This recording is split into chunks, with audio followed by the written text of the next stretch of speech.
Bonjour à tous, bienvenue dans cette nouvelle vidéo d'analyse fondamentale. Alors cette semaine, je vais me consacrer à un titre que j'ai moi-même en portefeuille, à savoir le titre Publicis. Alors comme d'habitude, comme j'ai ce titre en portefeuille, bien entendu, ça peut impliquer un biais et donc il faut en prendre conscience lorsque vous regardez cette vidéo. Alors point important ici, les informations présentées dans cette vidéo ne constituent aucunement des conseils en investissement, celles-ci ont un but purement éducatif. Par ailleurs, les éléments mis en avant dans cette vidéo ne constituent ni un conseil d'achat ni un conseil de vente sur le titre présenté. L'investissement en bourse implique en effet des risques, comme le risque de perte totale du capital, et il est donc primordial que vous fassiez votre propre analyse. Alors dans cette vidéo, j'ai utilisé les sources suivantes, à savoir morningstar.fr, publicisgroup.com, zonebourse.com et unclestock.com. Alors comme d'habitude, je commence mon analyse par une rapide présentation du groupe Publicis. Donc Publicis est le troisième groupe mondial de communication, spécialisé notamment dans la publicité, le marketing digital, les relations publiques et l'événementiel. Alors au niveau du chiffre d'affaires, on note que celui-ci est réalisé à 56% en Amérique du Nord, ce qui veut dire que le chiffre d'affaires de Publicis Group est réalisé en dollars majoritairement. 27% du chiffre d'affaires est réalisé en Europe, 10% du chiffre d'affaires est réalisé en Asie-Pacifique, 3% du chiffre d'affaires est réalisé au Moyen-Orient et en Afrique, et 3% du chiffre d'affaires est réalisé en Amérique latine. Alors le groupe existe depuis 1926, ce qui veut dire que celui-ci a un très gros savoir-faire en matière de communication. Le groupe est constitué par ailleurs de 84 000 collaborateurs, donc je tiens ces chiffres de Publicis, des chiffres qui datent de 2020, que j'ai récupérés sur leur site internet. La capitalisation boursière de l'entreprise est actuellement, donc au moment où je tourne cette vidéo, de 6,8 milliards d'euros, ce qui veut dire que Publicis Group est une mid-cap. Et les principaux concurrents de Publicis sont WPP, donc le groupe britannique, Omnicom, le groupe américain, mais également deux géants, à savoir Google et Facebook. D'accord ? Donc ce sont les concurrents nouveaux, on va dire, les concurrents les plus dangereux pour Publicis à moyen long terme. Donc autrement dit, lorsqu'on investit dans Publicis, et c'est la même chose lorsqu'on investit dans WPP ou dans Omnicom, c'est de savoir si le groupe va être en mesure de résister aux géants de l'Internet, à savoir Google et Facebook. Alors comme d'habitude, je commence avec l'analyse des marges de l'entreprise. Alors j'ai récupéré les données sur le site morningstar.fr comme d'habitude. On commence toujours par la marge brute et on regarde celle-ci pour voir si l'entreprise a un avantage compétitif durable. Alors c'est le cas si notamment l'entreprise a une marge brute supérieure à 40%. Ici on voit que Publicis a une marge qui frôle les 40% en moyenne, avec une marge qui est en dessous des 40% en 2015-2016, qui chute à 33% en 2017 et 2018 et qui remonte au-dessus des 40% en 2019, puisque la marge brute est de 45,85%. Alors pour autant, je ne pense pas que Publicis ait un avantage compétitif durable et donc je n'ai rien précisé ici. J'ai juste mis de plus ici pour dire que c'était correct, que c'était plutôt pas mal, puisque la marge brute de Publicis au cours des 5 dernières années est en moyenne de 38%, avec une forte remontée en 2019, qui je pense s'explique par l'acquisition du groupe américain Epsilon, qui était à l'époque le deuxième groupe en termes de marketing digital, donc le deuxième groupe mondial en termes de marketing digital, et donc ce qui a priori booste la marge brute de Publicis. Alors pour autant, donc comme je le disais, Publicis ne semble pas avoir un avantage compétitif durable. En tout cas, cet avantage compétitif, s'il existe, semble fragile, et donc il faut se méfier. Et donc ce qu'on va faire, c'est qu'on va descendre au niveau de la marge nette pour vérifier un peu quelle est la situation du groupe concernant cette ligne. Alors on voit que la marge nette du groupe est en moyenne de 6-7%. Alors si on prend en compte le moins 5% en 2016, qui était une très mauvaise année pour Publicis, on voit qu'au-delà de 2016, ou si on regarde les autres chiffres pour 2015, 2017, 2018, 2019, on voit que la moyenne est d'environ 7-8%, donc une marge nette de 7-8% pour le groupe Publicis, qui est une marge nette tout à fait correcte, mais encore une fois qui corrobore l'idée que Publicis n'a pas d'avantage compétitif durable, et donc se trouve dans un secteur relativement compétitif, comme on l'a vu au début, compétition avec WPP et Omnicom, mais aussi compétition avec Google et Facebook. Alors au niveau du retour sur fonds propres, donc du Return on Equity, on voit que Publicis a un ROI d'environ 12-13% en moyenne. Alors 12-13% si on occulte l'année 2016 et environ 9% si on prend en compte l'année 2016. Alors ce qui veut dire que pour un groupe francophone, ou en tout cas un groupe français, c'est plutôt un retour sur fonds propres intéressant. Au niveau international, c'est un retour sur fonds propres relativement moyen. D'accord, puisque les plus belles entreprises vont avoir des retours sur fonds propres supérieurs à 25% en moyenne. Alors on continue avec la croissance du groupe, et quand on regarde la croissance des recettes, donc la croissance du chiffre d'affaires sur les 3 dernières années, on voit que celle-ci est de 4% par an. Quand on regarde la croissance des recettes, donc du chiffre d'affaires sur les 5 dernières années, on voit que celle-ci est de 8% par an. Ce qui veut dire que la croissance du groupe est en décélération. D'accord, ce qui explique également la chute du titre, du cours de bourse de Publicis depuis quelques années. Alors au niveau du résultat d'exploitation, c'est la même chose, on voit que celui-ci est en décroissance, ou en tout cas une croissance qui ralentit, puisque la croissance du résultat d'exploitation au cours des 3 dernières années est de 0,44%, donc une croissance quasiment plate, alors qu'elle était au cours des 5 dernières années de 5% par an en moyenne. Alors au niveau du ratio de liquidité, on voit que celui-ci est inférieur à 1, ce qui est généralement l'indication que l'entreprise n'a pas forcément les moyens de faire face à ses obligations à court terme, donc les obligations à moins d'1 an. Alors on voit cependant que pour Publicis, ça a toujours été le cas, c'était le cas en 2015 avec un coefficient de liquidité de 0,86, puis 0,91, puis 0,94, 0,94 et maintenant 0,88. Ce qui veut dire a priori que le business model de Publicis lui permet d'avoir un coefficient de liquidité inférieur à 1, c'est un peu comme les chaînes de supermarchés. Ce sont des entreprises qui potentiellement n'ont pas besoin d'avoir des ratios de liquidité supérieurs à 1, comme le veut la théorie. On voit également qu'au niveau du quick ratio, c'est la même chose, puisqu'on avait un quick ratio de 0,79 en 2015, 0,84 en 2016, 0,87 en 2017, et puis maintenant 0,82 en 2019. Ce qui laisse penser que ces ratios de liquidité de Publicis sont dans la norme concernant cette industrie. Quand on regarde le bilan, c'est ce qu'on va faire tout de suite, on va se rendre compte qu'effectivement le total des actifs circulants est plus élevé que le total des passifs circulants. Vous voyez, on est à 15 milliards sur le total des actifs circulants, 15 milliards 8, et on est à 17 milliards 9 sur le total des passifs circulants. Et on voit qu'en fait c'est le cas d'année en année depuis 2015, puisqu'on était à 12,5 en 2015 à comparer à 14,5. Donc vous voyez que les passifs circulants sont plus importants que les actifs circulants. En 2016 on était à 3,3 à comparer à 14,5, et c'est la même chose d'année en année. D'accord, ce qui laisse penser que c'est la manière de fonctionner des groupes de publicité à travers le monde. Donc ce qu'on va faire tout de suite, c'est que je vais aller chercher les chiffres de WPP et d'Omnicom pour comparer, pour voir si c'est exactement la même chose. Alors vous voyez, là je suis sur le site morningstar.fr, donc pour le titre WPP, et donc ce qu'on va faire, c'est qu'on va aller vérifier ici la santé financière. Donc au niveau de la santé financière, donc c'est un peu présenté différemment parce que le titre est coté à Londres. Donc si on prend le quick ratio qui est ici, vous voyez on a des ratios qui sont également inférieurs à 1, donc on est à 0,88, 0,86, 0,93, 0,92 et 0,92 encore pour 2019.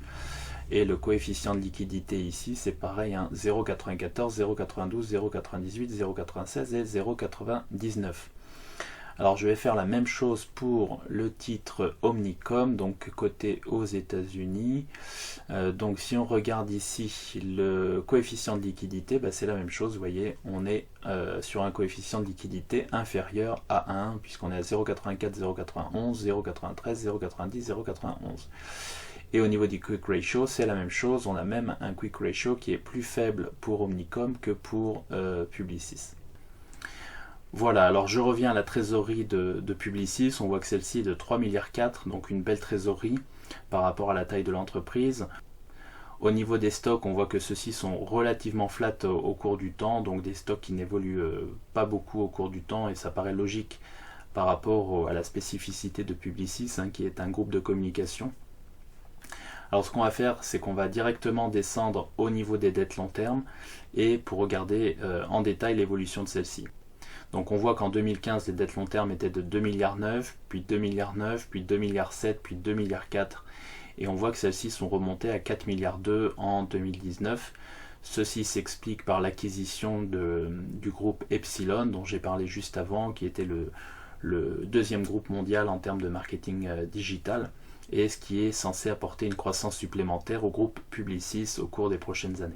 Donc ceci explique en fait l'augmentation ici de la dette, puisque Publicis a racheté Epsilon pour 4,4 milliards de dollars de mémoire. Alors on continue à descendre dans le bilan, et ce qu'on fait comme d'habitude, c'est qu'on regarde directement les bénéfices non répartis, et on aime bien voir des bénéfices non répartis, et malheureusement on voit qu'ici on n'a pas de bénéfices non répartis, ce qui veut dire que l'entreprise n'a pas été en mesure de mettre de côté des bénéfices, ou que si un jour elle a eu des bénéfices, elle les a mangés en fait pour pouvoir continuer d'exister. Ce qui veut dire qu'a priori, le business, et ça on le sait, le business de Publicis, le business de la communication, est sous pression depuis quelques années. Au niveau des capitaux propres, on voit que ceux-ci ont augmenté avec le temps. Alors bien sûr, ceci s'explique aussi par l'acquisition de différents groupes. Publicis aime bien procéder à des acquisitions d'entreprises dans le marketing digital avec une forte croissance. Donc on voit que ceux-ci sont passés de 6,5 milliards en 2015 à 6 milliards, donc on a une petite baisse ici, puis 5,9 milliards, nouvelle baisse ici, puis on remonte à 6,8 milliards, donc on passe au-dessus des capitaux propres de 2015, et puis en 2019, ces capitaux propres atteignent 7,4 milliards. Donc c'est un peu en dents de scie, pour autant on voit une évolution positive entre 2015 et 2019, ce qui est plutôt bon signe. Alors au niveau du compte de résultat, on va regarder l'évolution du chiffre d'affaires et on voit que celui-ci a augmenté au cours du temps, puisqu'on est passé d'un chiffre d'affaires de 9,6 milliards en 2015, puis 9,7 milliards, puis 9,7 milliards, c'est à peu près la même chose en 2017, puis 9,9 milliards et enfin 11 milliards en 2019. Encore une fois, cette forte augmentation s'explique par l'acquisition du groupe Epsilon aux États-Unis. Alors on voit qu'au niveau du résultat d'exploitation avant intérêt impôt, c'est la même chose, puisqu'on est passé de 1,399 milliard à 1,4 milliard, 1,4 milliard, 1,4 milliard, 1,4 milliard. On voit cependant que le résultat d'exploitation est relativement flat entre 2015 et 2019. Alors on descend ensuite au niveau du résultat net, et ce qu'on voit, c'est un très beau résultat net année après année, donc entre 2015 et 2019, puisqu'on a un résultat net de 900 millions d'euros en 2015. Puis, alors on a une année 2016 qui est un peu chaotique avec une perte de 527 millions d'euros, puis un résultat net qui redevient positif en 2017 à 862 millions d'euros, puis 900 millions d'euros, puis 841 millions d'euros. Donc autrement dit, on a affaire à un business qui est cyclique, ça on le sait. Cependant, le résultat net au cours des 5 dernières années est positif 4 fois sur 5, ce qui est relativement correct pour un groupe cyclique.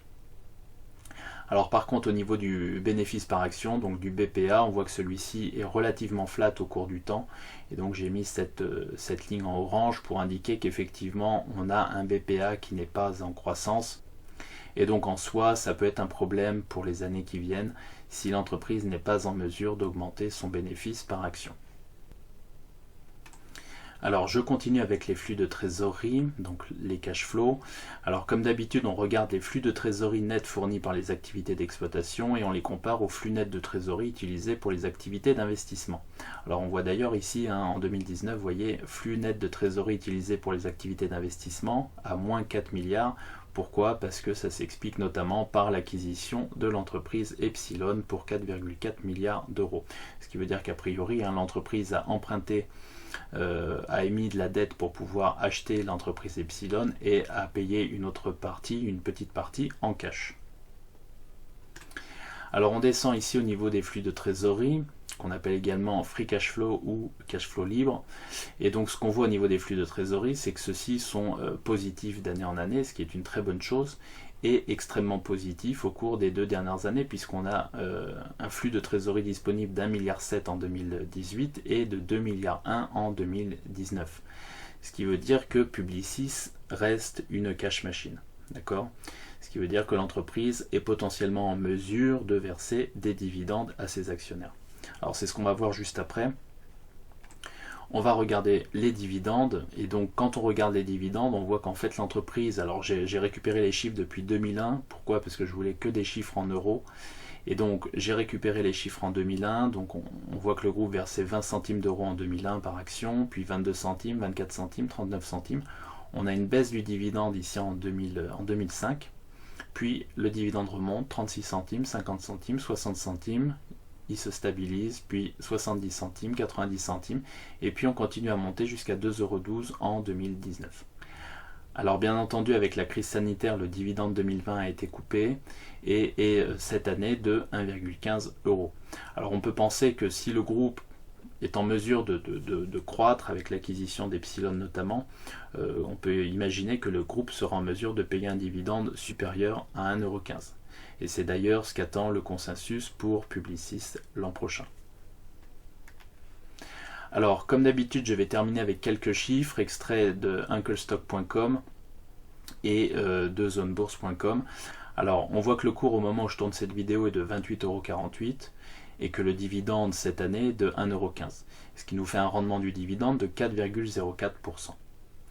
On voit par ailleurs que le Return on Invested Capital, donc le ROIC sur les 5 dernières années, est de 6,8%, ce qui est un ROIC tout à fait correct pour une entreprise européenne, et en particulier pour une entreprise française. Et on voit que le Return on Equity, donc le rendement sur capitaux propres, au cours des 5 dernières années, donc, est en moyenne de 9% par an, ce qui est un rendement, donc un rendement sur capitaux propres tout à fait correct également pour une entreprise européenne. On voit que le PER est de 8,46 à comparer à un PER au cours des 5 dernières années de 12,67. Ce qui laisse penser que si le groupe est en mesure de trouver un relais de croissance, notamment via ses acquisitions, le PER pourrait remonter aux alentours des 12, et donc on pourrait avoir une réappréciation du titre d'environ 50%. Alors j'ai rajouté ici le PER Forward, que j'appelle PER-F, donc le PE Forward, qui est de 8,32, donc c'est pareil, hein, c'est un PER relativement faible. Alors au niveau de la croissance annuelle du BPA au cours des 5 dernières années, on voit que celle-ci est en moyenne de moins 3% par an, donc ça c'est pas terrible, et de ce fait on n'est pas en mesure de calculer un PEG ratio, donc un PE ratio accouplé à la croissance future. Donc j'ai mis ici ND pour non disponible. Au niveau des critères value, on voit que le price to book est de 0,95, donc ça veut dire que en gros l'entreprise est valorisée à hauteur de ses capitaux propres comptables, et on voit que le price to book au cours des 5 dernières années était en moyenne de 1,80, ce qui veut dire qu'à ce niveau-là on a une marge de réappréciation d'environ 100%. On voit également que le price to sales, donc le prix, le cours rapporté au chiffre d'affaires est de 0,57, ce qui est un ratio relativement faible. Et donc c'est pareil, je pense qu'on a une marge de réappréciation ici d'environ 50%. Alors au niveau du ratio dette net sur EBITDA, on voit que celui-ci est de 1,55, ce qui est tout à fait correct pour une entreprise. Et au niveau du ratio dette net sur equity, donc dette net sur capitaux propres, on voit que celui-ci est de 63%, ce qui est légèrement élevé. Donc pour rappel, Peter Lynch aimait bien voir un ratio inférieur ou égal à 50%. On est un peu au-dessus, pour autant c'est pas catastrophique a priori pour une entreprise européenne. C'est plutôt dans la norme pour ce genre d'entreprise. Alors je termine avec les données zone bourse. Alors le dividende attendu en 2020, donc 2020 payé en 2021 est de 1,59, 1,59 €. Vous voyez qu'il est bien plus important que le dividende qui a été réellement payé en 2020, donc de 1,15 €. Et si je le compare au bénéfice par action attendu, donc 2,56 €, on voit que le payout ratio est de 62%. Si je le compare au cash flow par action attendu, on voit que celui-ci est de 4,61 €, ce qui fait un cash dividend payout ratio de 34%. Donc conclusion sur le groupe Publicis, on a un groupe de communication français qui fait l'essentiel de son chiffre d'affaires aux États-Unis et qui est en concurrence directe avec deux autres groupes de communication historiques, à savoir WPP en Angleterre et Omnicom aux États-Unis.